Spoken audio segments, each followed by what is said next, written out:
koja je neophodna. Zahvaljujem na velikoj brizi za način na koji je to i ponavljam, nastavit ćemo dalje da nabavljamo, a svima je poznato kakva je situacija na svetskom tržištu ili kako već to možete da zovete.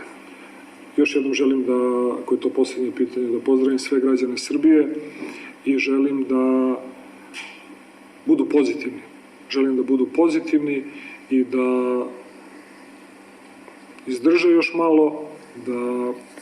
znaju da će ovo sve proći, da ćemo se vratiti na staro, da ne gube nadu, da ne gube duh. Jednostavno,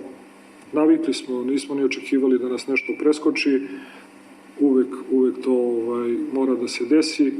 ali znate kako kažu, moramo da izađemo iz ovoga jači, moramo da izađemo bolji, imaćemo više vremena da razmišljamo i šta smo radili do sada i kako smo radili i da razmišljamo i kako ćemo sutra i kakva nam je i okruženje i okolina i kakvi smo